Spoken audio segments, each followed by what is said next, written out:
This episode of the Nerf Herder Council is brought to you by Audible. Visit audibletrial.com/NHC for your 30-day trial and a free audiobook download.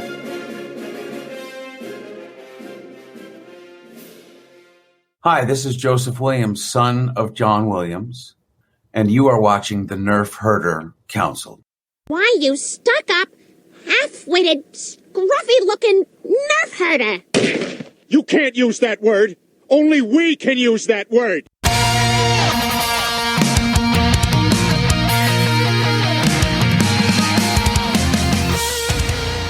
You're tuned in to the Nerf Herder Council, your source for Star Wars opinion, conversation, and debate. Featuring your hosts, JT. Stormtrooper armor deflects everything except Orback hooves. They're like a horse version of Thomas the Tank Engine. AJ. Yeah, Rebels is a lot like our show, where we think we have a good idea and then it just fails in execution. Steve. The vacuum of space does crazy things to your beehole out there, man.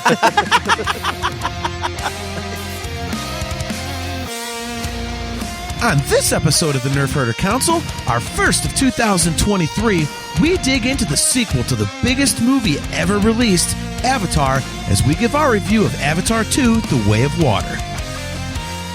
This is the Nerf Herder Council.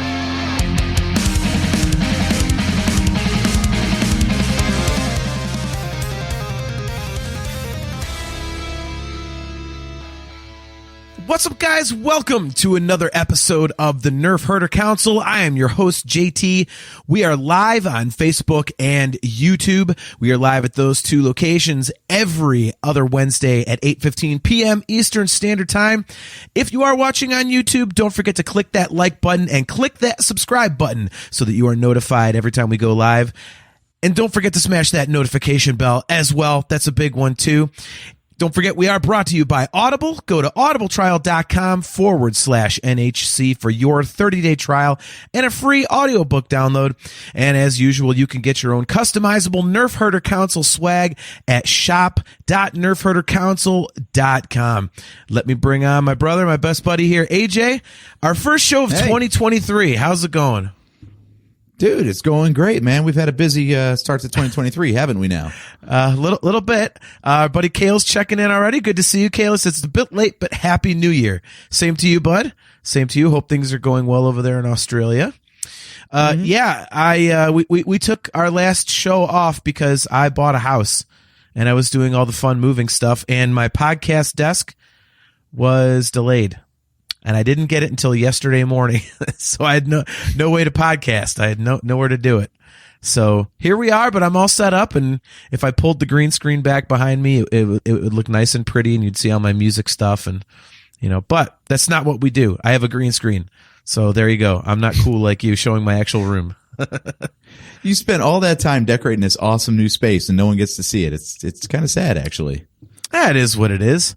I technically I could pull the curtain back literally, but who cares? We're talking about Avatar tonight, so I have an Avatar picture for people to look at. So there you go. So you have been busy as well. What have you been up to since we last Having a social life. We'll just keep it simple. Having a social life. All right. Which, it ebbs and flows. It's flowing right now instead of ebbing. So yeah. Well, that's a good thing. All right. Well, I also know you've been busy with your job too. You've been an international traveler and thing. Yeah. So, but winning awards, that kind of stuff. Yeah, that's right. Award-winning designer. No. So, speaking of winning awards, we are going to be talking some Avatar tonight because as busy as we were, we did have a chance over the Christmas break to go check out the sequel to Avatar, biggest movie in history, Avatar 2, The Way of Water. And I know we're like a month late on this or something, but whatever. We didn't do another show, so it is what it is. To start out with, I am an absolutely enormous Avatar fan. So I was a huge fan of the first one. I rewatch it pretty frequently. It's especially great in that VR 3D headset of mine. It looks really cool because I get that some people think it's just like a visual effects dump. But I mean, even if that's the case, I mean, you can't help but be impressed by the thing. I mean, and it looks so cool, and I love the story. You know, I the visuals combined with the story, I think, are very cool. It's an interesting. It was always an interesting concept to me because, you know, the way it's one of those very rare movies where the best way to watch it is in 3D, I think, because the whole point is to be immersed in the world of Pandora.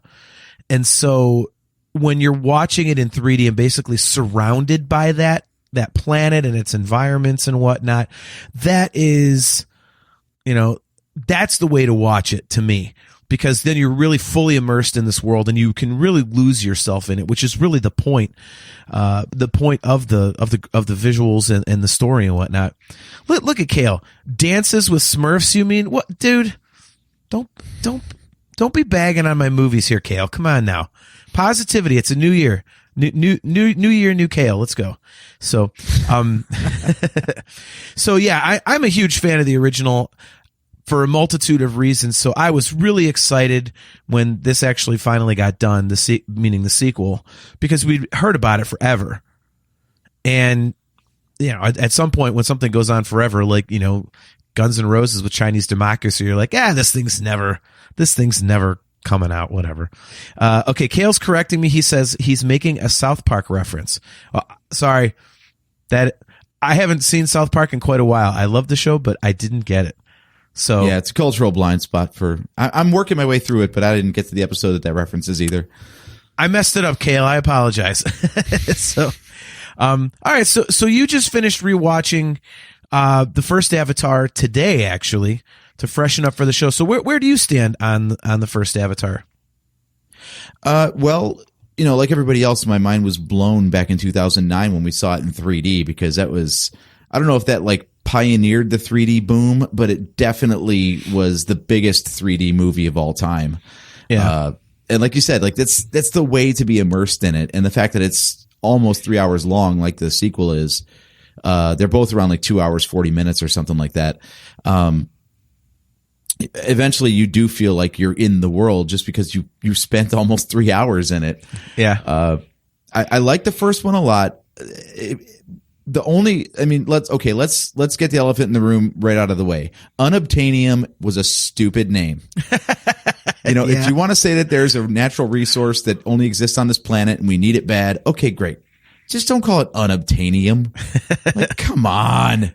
You're so creative. You built this whole damn world, invented all these creatures in this ecosystem. You've got sequels in mind. It's like you just farted out like 50 feet from the finish line with the script. They probably didn't even realize it.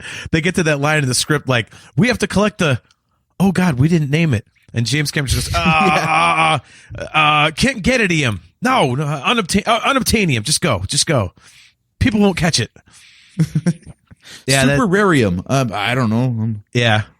Well, at least that's better than, you know, the second movie, which is like whale brains or whatever. That, you know, that was, you know, that's something we'll get to later. But yeah, so the first movie I thought was, there have been allusions to Star Wars because it's, you know, you get dropped into this thing where the story is kind of ongoing already. Yeah. You know, the people have already arrived. Avatars already exist. And literally there was a book published on the native peoples of this planet. So clearly the human operation has been going on for some time.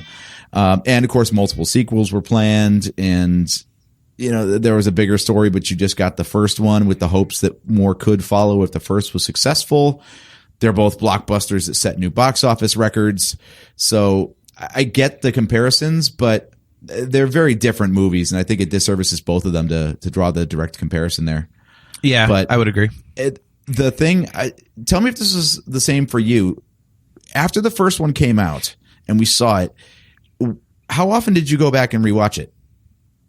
Because the reason I had to rewatch it for this was because I hadn't since it left theaters in its original run. I do rewatch it every, 6 to 8 months or something. Part of it for me is I'm not one of those people that can sit down and watch part of a movie. I'm like, do it all in one sitting guy. So when you're talking about a 3-hour movie, it's a little daunting, for me to set aside 3 solid hours to do it. But I have frequently, again, because I just think it's such a unique experience. I think it's, the visuals just have always grabbed me, and I like the story. And so I don't mind setting aside time for that. It's kind of like if I ever really want to just relax for a few hours, I'll just throw on the headset and off we go. So, it's interesting that Kale brings this up. He says, the only thing for me is the 3D doesn't work or gives me a splitting headache, so I'm more familiar with the 2D versions. It's interesting you bring that up, Kale, because in watching it today, I very rarely actually sit down and use my television to watch stuff. I'm usually on the iPad because I'm walking around doing other things it's usually like a kitchen companion while I'm cooking or something. So I did most of my rewatch here on the iPad. And I think that's one of the reasons why I didn't rewatch it originally anyway, is the 3D is so integral to the experience of these movies. Yeah. That when you lose that element, it just becomes another 2D movie.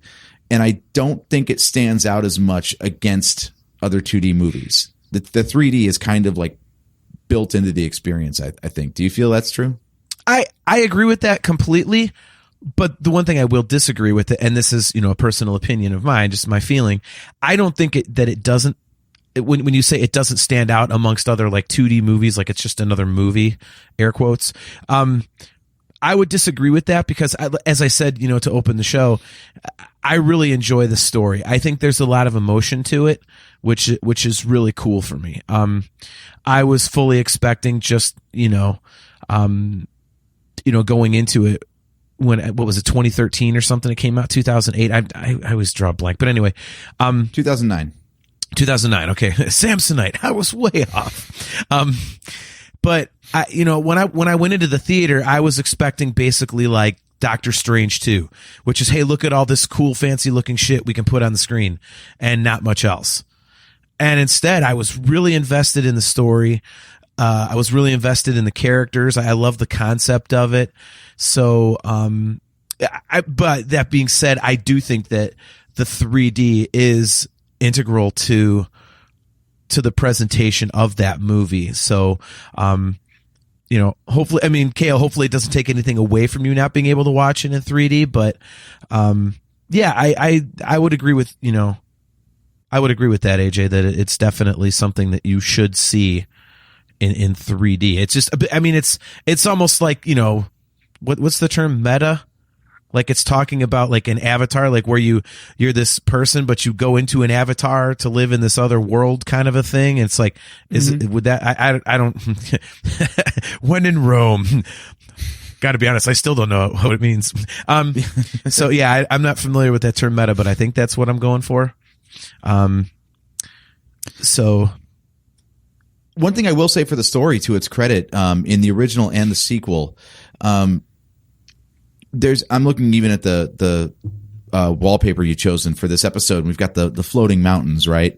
It's one of those things that it wasn't explained, but it didn't bother me. Like, a story's good if you have questions, but you aren't frustrated by the lack of explanation. Like, I don't feel like they just threw it in there without figuring it out. I feel like there is a reason that those things do that, and we just haven't been told it yet.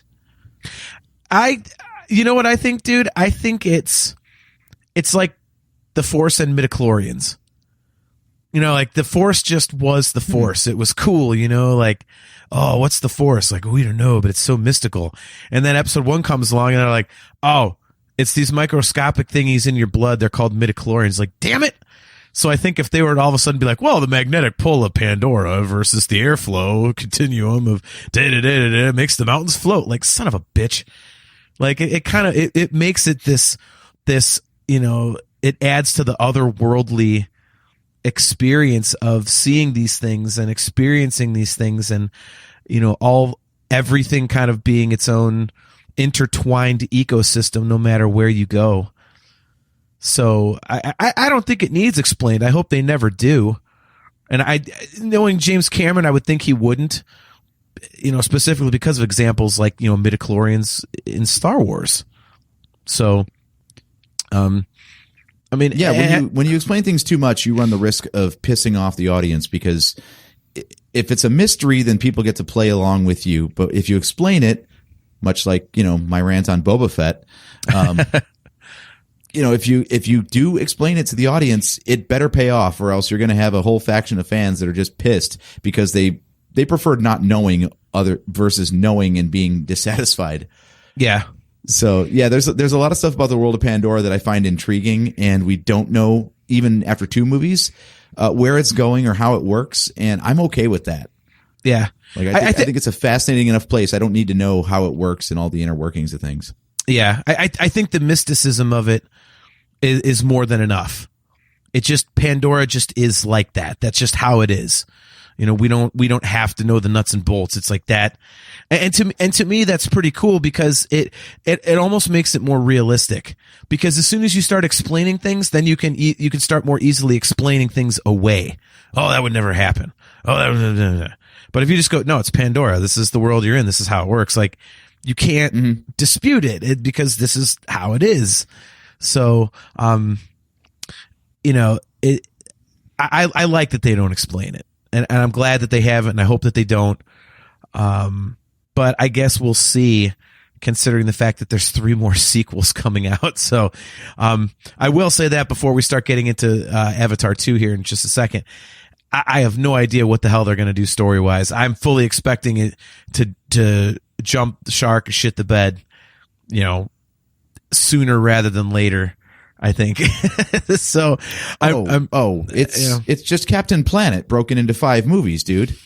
And the first one was, Earth, and the second one was water. The third one's going to be fire, and then we're going to get air, and then we're going to get heart. It's Captain Planet's going to come save Pandora at the end of the quintilogy. Wait, are you being serious? Are the next ones like fire and earth or something? That's kind of the way it's going. Like, this was the forest tribe. Then we got the water tribe in 2. They've already confirmed that it's going to be some sort of like fire-based something in the third one. So they're just going to introduce different like factions or breeds of Na'vi until they all probably have to come together for some climactic battle in the finale, I think. Interesting. Yeah, let's get into it. I mean, Avatar 2 kind of, if you like the first one, I don't see why you wouldn't like the second one, because it kind of revisits the same storyline. It's, Na'vi versus That's a very humans. political way to put it. I mean, it's Na'vi versus humans, and I didn't mind it, and I think the reason I think I would have minded it if it was a different kind of movie, but because I love this atmosphere and environment, and again, the world of Pandora so much, I think I was like, okay, cool, I'm in for seeing 3 hours and 15 minutes more of this. But I think going forward, if they're just gonna, okay, like in every single movie, there's another human. It's like Na'vi versus humans. I'm like, for the love of God, like there's got to be something you could switch up here. Like, like there's got to be. So I'm hoping that this is, one of those things like the original trilogy for Star Wars, where it's one story. He wrote one story. He's like, crap, and chopped it into 3 pieces. I'm hoping he had one story and then chopped it into 5 pieces. So yeah. It depends. So yes, the first movie was the biggest box office in history. Great. And apparently this one took so long to produce and was so expensive that it also kind of needs to be in order to turn a profit, which I think is ridiculous, because I just checked the box office. It hasn't quite cracked 2 billion yet, actually. It's standing at 1.928 billion worldwide. So it might just eke over the 2 billion mark, which would, still be short of the original, still be an insane, like inconceivable amount of cash to any normal human being. And it might still not be profitable enough to keep the series running for the full 5 movies. Isn't that crazy?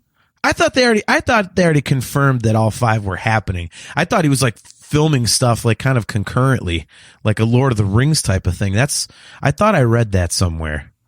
They're working on 3. They did 2 and 3 concurrently in parts. And that's the nice thing, actually, is even though the settings are so wildly different, it's a bunch of mocap. So as long as they got the actors and the suits, they can film 15 movies simultaneously and just fill it in CG later, right? Right. But yeah, so a $2 million movie, and all they've really said is that they're starting work on 3. But if the box office keeps waning as the cost of the movies keeps increasing, they might not do 4 and 5. So they've kind of built in a what they call it, a back door or a trap door. So if 3 doesn't quite pay out, then they can end the series at 3 and not do 4 and 5. Yeah, it's hard, man. I don't know how you even write a story like that. So you write a conclusion that could also not be a conclusion. Yeah, God, I don't know. Like, can you think of another series or series of movies or TV shows that has had to do something like that? There's got to be something we're not thinking of, because that sounds like something that would have happened. Like, I've heard that Babylon 5 did that back in the day, because they got picked up on a season by season basis. So there was always like, they could just end it there, or they had some unresolved plot threads that they could like pull forward if they needed to, if they got a chance. Okay. But that's so weird, man. Well, I hope Gale, the Terminator. Well, yeah. Actually, that's the one. If you're going to mention something, hell yeah. That should be the tagline of every Terminator movie. You thought it was over. Yeah. yeah, I did. You said it was over. Yeah, you told me that, asshole. What am I supposed to think? Yeah. Well, I mean, so back to the plot. I mean, it is, I think, we could say it's a little derivative of the first one. But again, I was okay with that because I like, being part of that world. And, it's such a long movie. It is 3 hours and 15 minutes. And I noticed that there was a lot of exposition, specifically like when they get to, the village of the Water Tribe. There's a long sequence of them kind of like getting, to learn how to swim and do all the underwater stuff. And, it's pretty lengthy. And I started thinking like, do we need all this? But then when I started thinking back on that after we left the theater, I was thinking, we kind of do, because if you just have them show up and like, oh, I can't swim, and then you show them dicking around in the water for 5 minutes, and all of a sudden they're like pros. You're like, what the hell is that? So I think it is kind of necessary. So, and it didn't bother me in the moment. Okay. I like that because in rewatching the first one today, from the very moment that Jake Sully wakes up in his avatar, he's already fine. Like 2 minutes later, he's out of the pod. He's out of the lab. He's running through the field. He's like fully agile in this thing. And mind you, this is a guy whose legs have been paralyzed for God knows how long. And he's able to run around in this 10-foot tall avatar like he's a fucking gymnast. So I like that they took some time in this to be like, yeah, we suck at swimming. We haven't had to do that before. Let's take some time and figure out how to swim, guys, huh? Yeah. Yeah. I just thought it was necessary in hindsight. It's part of the world building, I think, and it shows, what they were actually up against. I mean, the part that got lengthy to me was the end.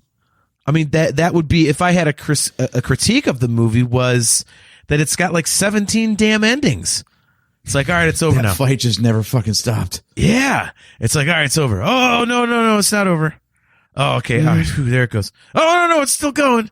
I was like, after a while, I was like, holy shit, end the movie. Like, not because I wanted it to end, but I was like, okay, enough. Like, this is, what did you said it was like Return of the King? And at least Return of the King was like the end of, this huge, enormous thing. And it's like, okay, that you can get. Like, when you've gone through, especially if you're watching like the extended versions, like 10.5 to 12 hours of this whole thing over 3 movies. If you have a big, gigantic ending, you kind of want that, I mean, it's kind of like when we were a kid playing Nintendo games, and you'd take forever beating one game to get to the end and be like one screen, like, oh, you're the hero. You did it. End credits. Son of a bitch. That's all I got for all that work. Yeah. What the hell is Thanks that? for playing. Yeah, exactly. Damn it. Oh, come on! There it is. I think first time in a while. First stereo "Oh Come On" in history. I think it was. Where's Joseph Friend when we need him? All right. Yeah. Yeah. It's So I think that's where the extra 30 minutes of runtime came in with this one. Because in rewatching the first one, the end battle takes place and like dude takes a couple arrows to the chest and it's over. And I was like, oh shit. I was expecting like 3 more climaxes after that. That was really it. You crash the dude's ship, you shoot him with 2 arrows, and we're done. Yeah.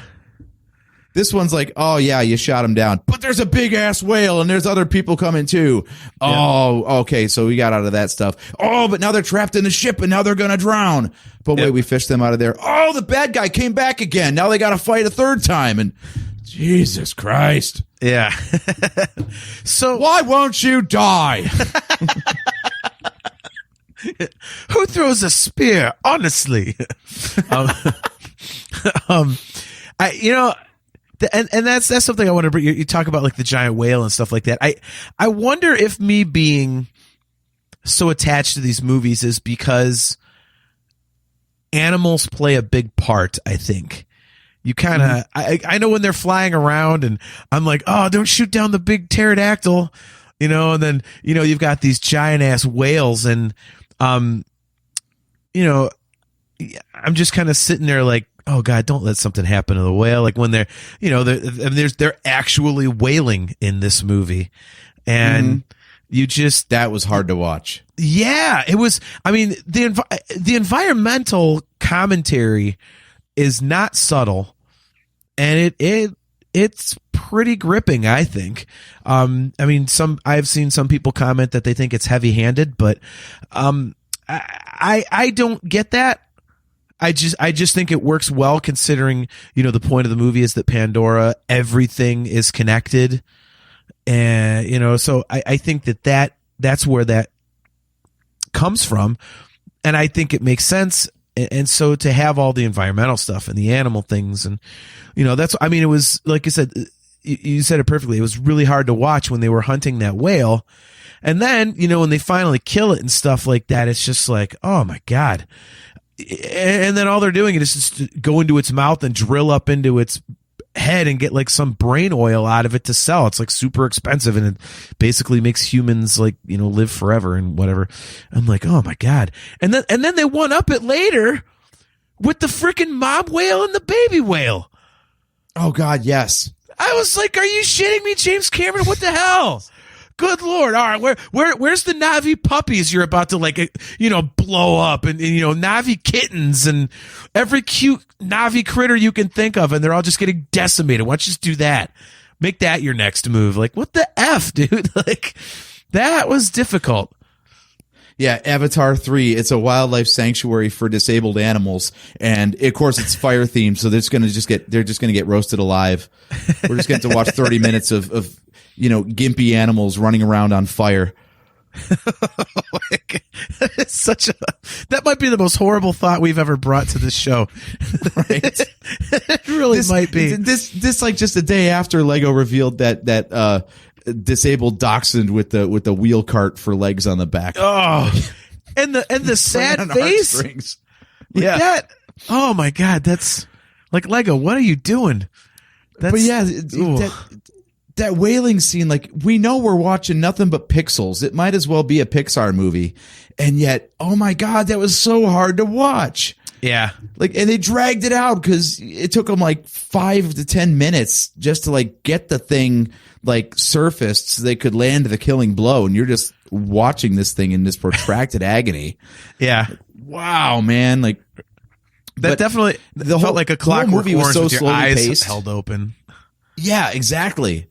But I guess everything's relative though, because when you got 3 hours and 15 minutes of runtime to fill, a 30-minute conclusion is no big deal. A 10 to 15 minute whaling scene is no big deal. Spending over an hour just watching people learn how to swim and bask in the majesty of the oceans of the world isn't that big of a deal.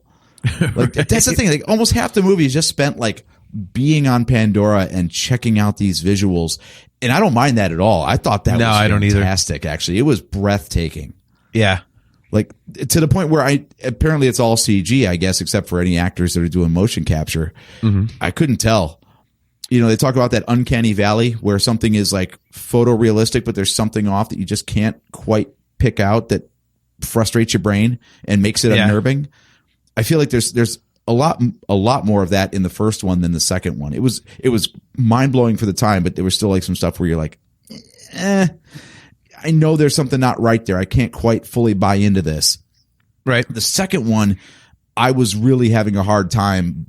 My hard time with that one, my uncanny valley, was believing that it wasn't real. Like watching the water effects and the way the light refracted and just all the detail. Oh my God. Like it's only 13 years later, which is, I guess, eternity in technology terms. But for how good the first one looked, I didn't know they could do so much better on the second one. Yeah. I mean, and that's the thing is like when people are sitting here like bitching about the movie, it's like the story isn't so bad that it takes you out of being into the visuals, I think, because, you know, I watch it for the visuals and the story. I said that already. But I can understand if some people are like, oh, you know, because some people are complaining about the visuals. You could tell when it's a frame rate this and frame rate that. I'm like, shut up. Like, seriously? Just shut up. And I hate that crap. Like, no, you can't. Just enough. You're not a cinephile. You're just an asshole trying to make a cool point online. Anyway, yeah, I can understand if people are bitching about the movie because the story gets so bad that you're like, wait, what is that? It's kind of like when you're listening to a song, the music's cool, and you're not really listening to the vocals, and all of a sudden, like, he rhymes strife with life. And you're like, wait, what? Huh? What? Oh man, what? Oh, yeah. And it like takes you out of it. But I don't think that this story does that. I thought the story was perfectly fine. And I mean, are there imperfections in it? Sure. But I think you're so immersed in the world and you're just kind of going along with, you know, the environmental aspects of things and Na'vi versus humans that it doesn't detract from it. I mean, Kale says it right here. He says, yeah, well, half the point of these films is the, can you people stop being crappy by nature, please? Angle. Yeah. Like and that's what it is. And I mean, I think they do a really great job of drawing you into the emotional aspects of the story. And for something that's 100% computer generated, pretty much, I think that's a pretty great accomplishment, because there have been other movies in the past that have really, really relied on CG for, you know, main aspects of the story, and it kind of you can't get past the CG or the story's poor, and this doesn't have either of those. So as you said, I mean, that's what I wanted to see, is like how the water looked. It's like, how do you CG water? Like, that's supposed to be like one of the most impossible things. I mean, and the fire. I mean, fire too is, you know, can look a little wonky, admittedly, and it just looked incredible. But again, I was sucked in by the story. It was, you know, them having a family, and then, you know, I mean, and that's the other thing is like, and maybe that kind of beefed up the emotional aspect of it, is they really played up the family aspect of things. So I thought they upped the ante from, instead of it just being, okay, well, save the environment, to save the environment. Oh, you know, family is everything. And you're like, oh shit. So I was really glad they brought that in, because if there's a weak spot for me in the first movie, it's Jake Sully. I just don't like the guy. He's just not that compelling to me. So to shift the focus to Neytiri and their kids, I was like, yes, give me some new characters to follow, because I just never got into the main character of the first one. I loved everything else, actually. So that dodged a nice little, you know, low point of the first film for me. And yeah, bringing in the kids, I was like, you knew as soon as they brought in the kids, you're like, okay, someone's not making it out of here. I thought it was going to be Sully. I thought it was going to be Sully, even though he's narrating the whole damn thing, which means he's got to survive, which, you know, I didn't realize until after the fact, but I was like, oh, it makes perfect sense that he's going to make the ultimate sacrifice to save his family. The way he's harping on family. Did not expect that it was going to be one of his kids that gets it. Yeah, I did not either. I just did that hit you harder? Yeah, it was pretty brutal, you know, because, you know, again, they do such a good job of building up the emotion of it. I was sucked in again by the whole nature thing and the animals and whatnot. But it's not only is it's one of their kids, but I mean it's he had a close relationship with his brother, and so he had the brother thing going on, and that always gets me for obvious reasons. And it's like it's just there was a lot of heart to it, and as much as I expected that to happen, when he got hurt, I was kind of like, okay, well, maybe he'll make it through. Maybe this is going to be one of those like, what's it called, a red herring or something, where you think something's going to happen, Yeah. it doesn't. What? Okay, yeah, like maybe it'll be like a red herring or something. God, this is a friggin' NHC record. I use 2 hipster terms in one episode. I don't like using those at all, much less twice. But yeah, I expected it, but kind of didn't when it happened.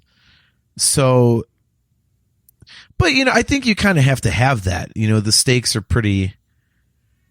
The stakes are pretty high. So I think in order to move the story along, I mean, maybe you could have waited until like the next movie or something, because they did just introduce the kids. But Well, we're talking about 4 sequels, and they have 4 kids, so maybe they're just not going to have a family by the end of it. I'm so glad you said it, because that was going to be the next thing out of my mouth. I did the math. I'm like, they have 4 kids, and one of them died. They got 3 movies left, 3 kids. Like, this is going to get dark. To the 5th one. They're going to be out of ideas, like unobtainium. It'll be like Avatar 5. The daughter gets it. Like, we gave up, guys. You know what's going to happen. There's only one of them left. It's just like a 10-minute movie. It happens in like the first 2 minutes, and then Jake and Neytiri are just like, F this, and then they off themselves. You get the credits. They just quit the whole fight. That's dark. Yeah, they Holy just make shit. It's just like a short, and they basically the trailer is like 1/5 of the whole movie. So. Wow, my punchline to that was going to be they look at each other and just decide to tour the world because they realize they're free of children now. Now, James Cameron's going to try and top the Mist for darkest movie ending ever. Just shit on the audience. By the end of it, he's going to be so sick of making these movies and be like, fuck you. I want to make sure none of these ever happen again. I'm turning your asses into blue and green goo. Avatar 6, fuck you. Look at this, Kale. He says, not gonna lie, the next one is called The Tulkun Rider, and I thought it was called The Tusken Raiders. They've already announced the title of the next one? I think they've announced. It's not coming out for a few years, right? Well, I want to say they've announced titles for all of them. I thought there's a lot of information out there about the forthcoming movies. But yeah, going back to the kid dying, it was I understood it. Again, I thought it would be something they might wait for a later movie to do, but I can understand why they would, and it kind of gives some weight to it, I think.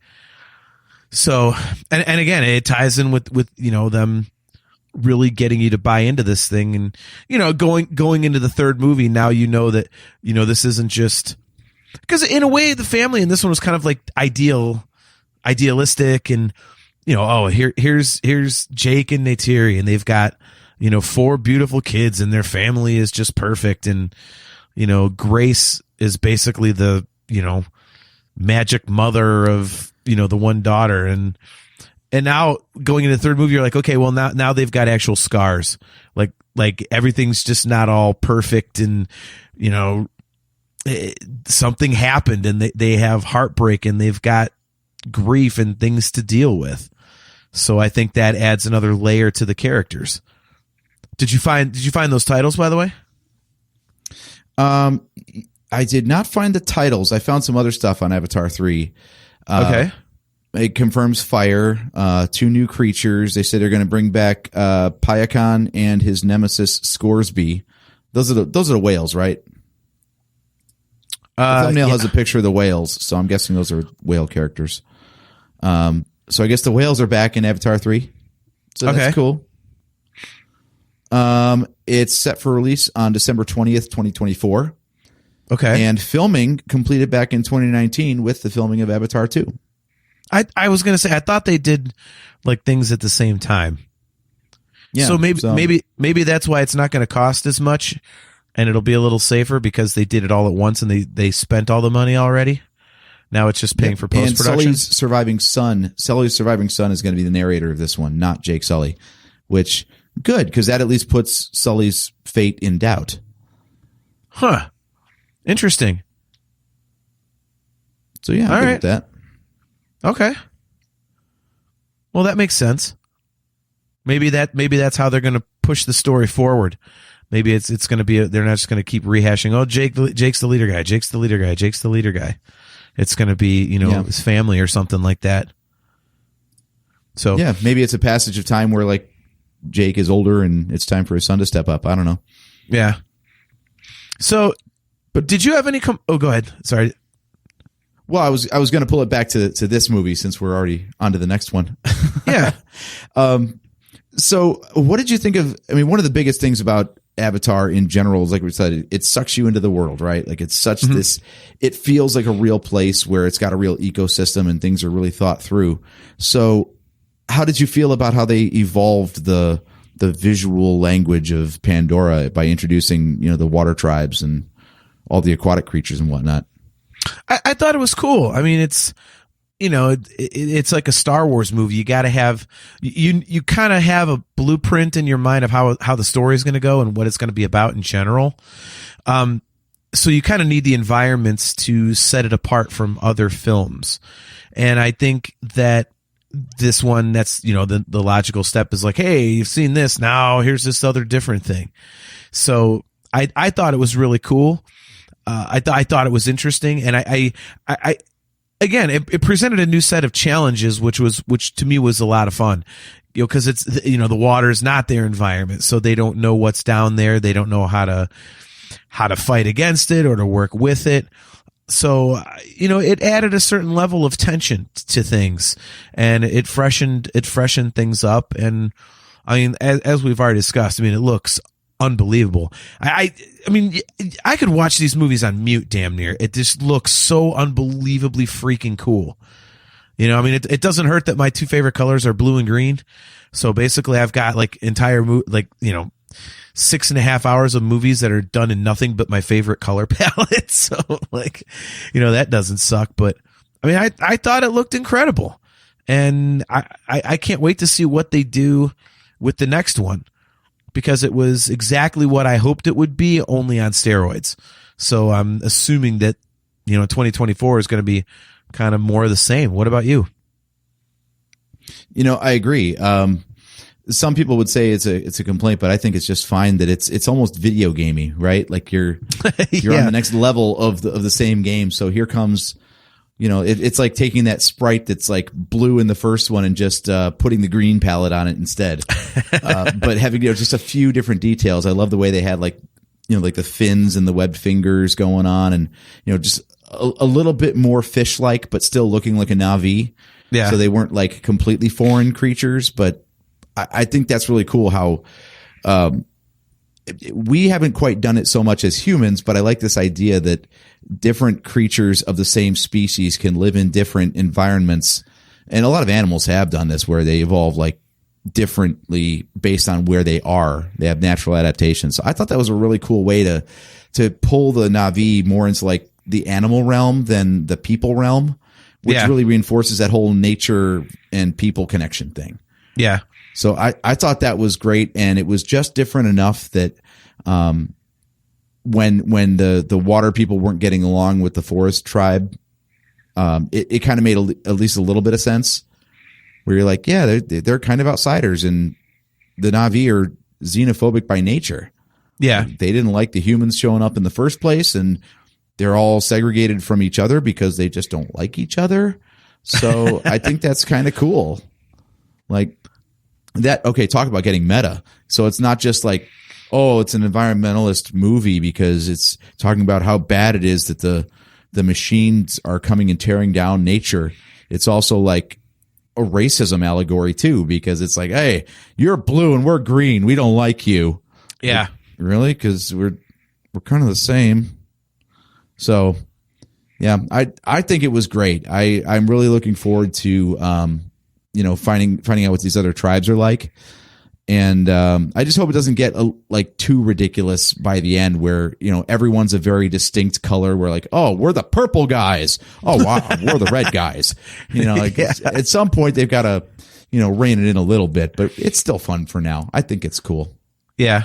No, I completely agree. I did find the titles. Kale was asking about this in the chat. He said they were all announced. They're not really announced, but Moviephone picked it up. We got this. Moviephone still a thing, apparently. Welcome CBR.com. The title you are looking for is. So yeah, a whole bunch of websites ran with the same story. So we've got The Way of Water, The Seed Bearer, The Tolkien Raider, and The Quest for Awa. Oh yeah, Tolkien Rider. Sorry. See, I screwed it up with the damn Tuscans. So Tolkien Rider is the fourth one? Yeah. And what's the third one? So I guess The Seed Bearer. So I guess the daughter gets knocked up in this one. I was just about to say, is this the Avatar porn? Right. They're pretty scantily clad already.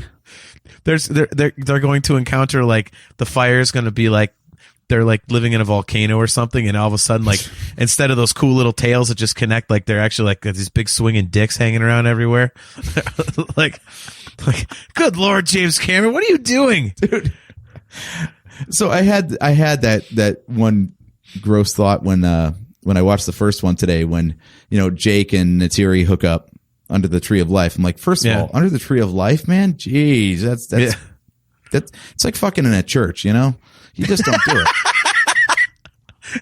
But also, I'm like, what is foreplay even like? Like, you're basically naked all the time. Like, all she's got to do is pull her little bead necklace to the side, and she's basically naked. So, I mean, no wonder you get right down to business. Well, do you need foreplay when you're looking at naked boobs all day? Think about it. I don't know. It's kind of commonplace at that point. We're staring at Cedar Point, and how many roller coasters do you ride in a year? It's true. God, boy, oh boy, we're getting gross on this show. Woo! Welcome to a new year, everybody. Yay! Yeah. Same old NHC. Oh, I love it. It's like fucking in a church. Oh, that's fantastic. I just wonder how long they can stretch out. I'm glad he had the story in mind from the start, because we've already had two movies. You mentioned how, like, the general plot is basically the same between the two. If it's just a third movie of another environmental problem that the humans just want to come and wreck, it's going to get a little tiresome. So I hope he's got more stuff in mind for the subsequent sequels. Cause I think we've played out the whole mankind is bad and nature should triumph message. Yeah. I mean, how big can you take the conflict? I mean, are they going to try and do something where it's, there's actually a bigger reason why they want Pandora? Like, hell, they just were talking about, Earth is basically used up. So they're going down that road. They're talking about that in the second one. So, okay, well, that's pretty extreme. So yeah, what are the stakes going to be? Again, that's why I really hope that they gotta hate it. It's meta without even meaning to be. See, Pandora is the Ukraine and mankind is Russia. Oh boy. It's just a bunch of natives trying to defend their homeland and a bunch of invaders that won't fucking stop. Okay. There we go. We just got political on the show. Sorry. But no, seriously, like, I was thinking about that. I'm like, okay, so basically the humans can just keep sending more machines. Yeah. The Pandorans aren't ever getting off of Pandora to go attack and really, like, end the threat. So how does this wrap up? They've got to reach a peace settlement at some point, I think, right? You would think so. I mean, maybe that's what it is. Like, maybe, instead of them, coming to the planet and saying, oh, we need the unobtainium or, the whale brain crap. Like maybe it's all of a sudden it's going to be, well, mankind needs a new planet. Like maybe it's going to be like everybody go to Pandora. Like that's the new Earth. I mean, maybe that'd be interesting because they can't breathe the air. Yeah. But they'll probably find a way around that. Well, of course. That's, part of the technology. In the first one, when they were talking about gassing everybody, I'm like, you know what they should do? They should invent a gas that converts the atmosphere into breathable air for the humans. So it just gasses out all the Na'vi while also making it breathable for the invading forces at the same time. Like 2 birds, 1 stone, man. That would be too easy, wouldn't it? Genius. Yeah. Look at Kale. Welcome to the first episode of 2023. Here we discuss burning disabled animals, sex in a church, and the Russia-Ukraine war. Man, someone's just tuning in right now and they see this. They're like, what in God's name? We are so getting reported. Whew. NHC, we are the zeitgeist. Yeah. Damn it, that's another one of those cool terms. Yeah, but I mean, in a nutshell, we'll close up shop here pretty soon, but I loved it, and I can see why some people might have some criticisms of it, being that it is fairly close to the first movie in terms of the plot line. But I thought it was just different enough that it was cool, and they brought some nice new elements to it. And again, the visuals, I mean, the visuals are, as I stated earlier, there's not really many movies where the visuals are so important. Even stuff like, Star Wars and Marvel, it's like, yeah, you have to have those crazy fight scenes and the incredible multiverse graphics, and like in Star Wars in the prequels, you've got to have Coruscant and all these crazy looking things. Yeah, but you're still more focused on the story. Whereas Avatar has created this weird thing where the visuals and the environment are just as important as the story. And it's such a cool presentation. So, for that reason, I was totally on board, and I hope they do make all 5. I hope it doesn't become a situation like you talked about earlier, that if the third one doesn't really go as well as they hope, that they're just going to end it there. I'd watch 3 more of these movies. I think they're really, really entertaining, and I like the message, and it's just a unique experience, a unique movie experience, and I hope it continues. So, what are your final thoughts on Avatar 2? I'll piggyback off of you. Yeah. I mean, for one, you said you love the story, and I think we can thank James Cameron for these big effects blockbusters being so huge after the first one, that this one had to have more story in it, because the visuals aren't as breathtaking as they were, because we've already seen breathtaking visuals from the franchise. Good point. So I love that they built on the story. I love that he's got a general arc in mind, because not naming names, but we know what happens when you start doing a series of movies without the full sequence mapped out ahead of time. Harry Potter. Yep. Oh, sorry. Yeah, I didn't think I was going there, did you? Was Harry Potter like that too? No, that's just my theory. Okay. Just trying to poke the bear a little bit. But yeah, so I like that there's a clear direction here, and I mean, I'm excited to. Here's my question for you to wrap up with: how many times have you seen Avatar 2, and are you intending to see it more before it leaves theaters? I only saw it the one time, but I am planning on seeing it again, because Steph, my wife, has not seen it, and she likes the first one. So I definitely want to take her. And also, again, it's the 3D experience, and it's like, as much, I love watching it in my headset, don't get me wrong, and I can watch it on the TV itself, because I've got a 3D Blu-ray player as well and a 3D television.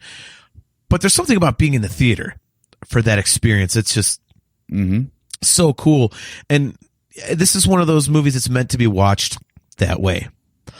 Where, kind of like, Top Gun Maverick, where Tom Cruise had that little message before the movie played in the theater, like, hey, thanks for coming out.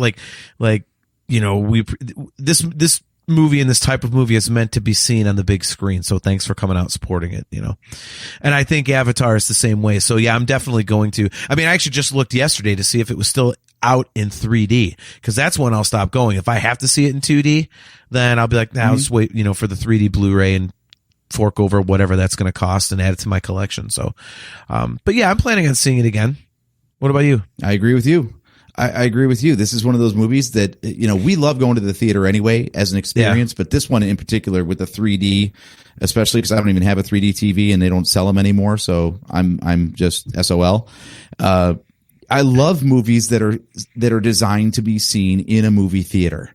Yeah. We've got so many entertainment options at home. I love that they're still doing things that make you go to the theater to see them. So yeah, I'm going to plan another trip to the theater at some point. Keep me in the loop on when you're going. Maybe we can pair up on that. But yeah, I think this is a fantastic movie, and $2 billion is about what I would expect for the box office on it. And I just hope it's enough that they keep it going. Otherwise, we're just going to get a 6-episode Disney Plus series. Very nicely phrased. That was good.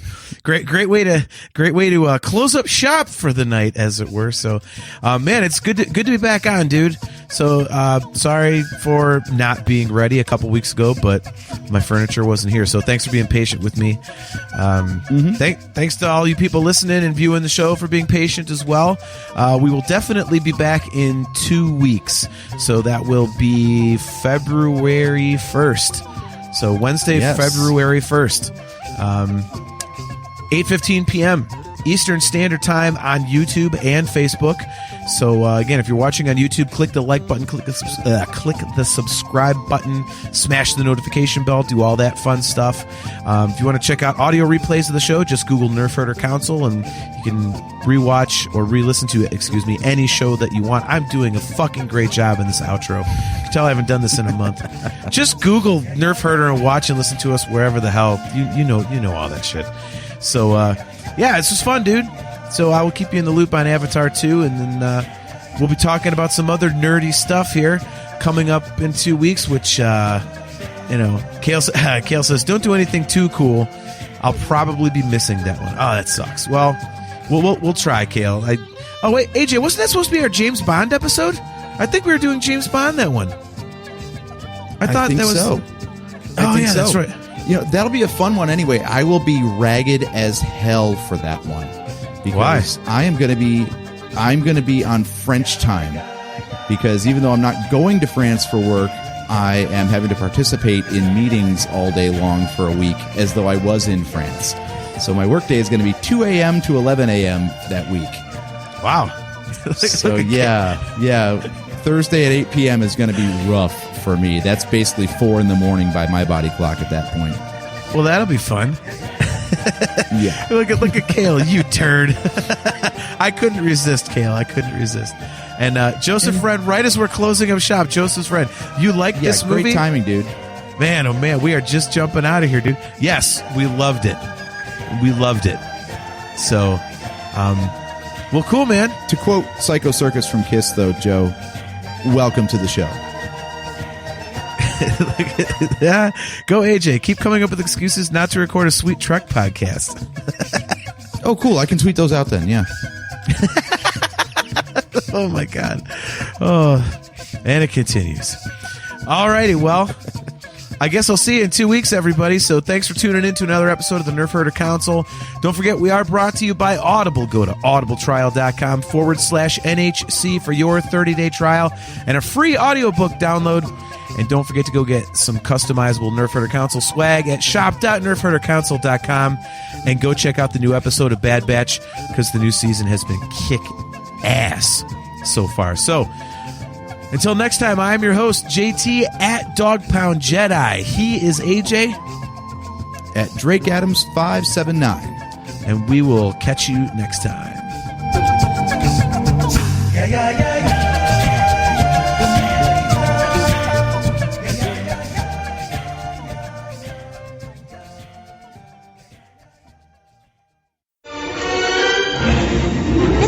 Bolts is never gonna get us past that blockade. This bucket's got a few surprises left in her.